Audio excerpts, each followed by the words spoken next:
ابھی بریلی شریف کے سفر میں حاضر تھا تو آپ کے پاس ایک میری تجربے کی بات عرض کروں۔ نوجوان یہ سوچتے ہیں کہ ہم کیا کر سکتے ہیں کیا نہیں کر سکتے ہیں۔ 32 سال کے ایک نوجوان کے بارے میں آپ کے سامنے بتاتا ہوں، صرف عمر 32 سال۔ بریلی شریف میں حاضر تھا، وہاں مجھے جس نوجوان کے متعلق آپ سب کے سامنے ذکر کرنا ہے، پہلے توجہ سے سن لیں۔ ایک ایسا نوجوان ہے جس کو بھارت گورو رتن سے نوازا گیا ہے 2023، صرف 32 سال کی عمر میں۔ اس وجہ سے مستقل وہ مریضوں کے لیے خدمت کر رہا ہے، مستقل طور پر بیواؤں اور یتیموں کے لیے کام کر رہا ہے جو اس کی استطاعت بن پڑے۔ اور اتنا ہی نہیں، جب جس مریض کو جہاں جیسے ضرورت پڑتی ہے ان ہاسپٹلز میں پہنچانا، لے جانا، یہ سارے کام اپنے طریقے سے کر رہا ہے۔ آپ کو میں ایک بات بتاؤں، ابھی بریلی شریف میں جو جلوس عید میلاد النبی صلی اللہ علیہ وسلم آنے والا ہے، اس سلسلے میں جانتے ہو ان نوجوانوں میں سے ایک نوجوان کی بات میں آپ کو کہہ رہا ہوں، ٹائمز آف انڈیا میں خبر بھی چھپی ہوئی ہے۔ کیا کوشش کی کہ 12 ربیع الاول شریف کو پورے شہر میں کہیں کوئی شراب نہیں بکنی چاہیے اور نہ ہی کوئی شراب میں مست ہو کر کے ناچ سکے۔ یہ ہوتے ہیں کام نوجوانوں کے۔ اب میں اس راز سے پردہ ہٹاتا ہوں، وہ نوجوان کوئی عام آدمی نہیں ہے، ہو سکتا ہے بہت سارے لوگ ناواقف ہوں کہ اس طرح کے کام کرنے والوں کو امت میں پیش کرنا بہت ضروری ہے، اس لیے میں آپ کے سامنے کھل کر کے بتا رہا ہوں۔ وہ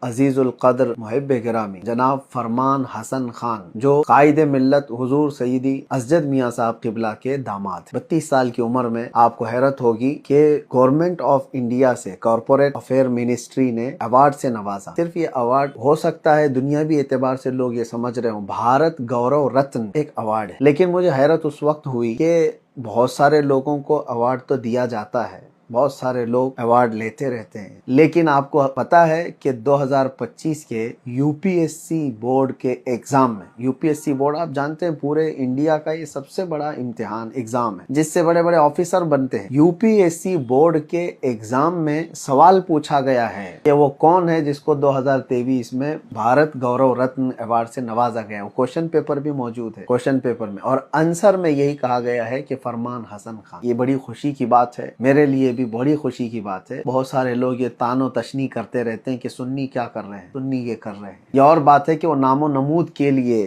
باہر نہیں آتے یا پھر اپنا پرچار نہیں کرتے، لیکن میں سمجھتا ہوں کہ ان نوجوانوں کا امت میں ایک مثالی کردار پیش ہونا بہت ضروری ہے۔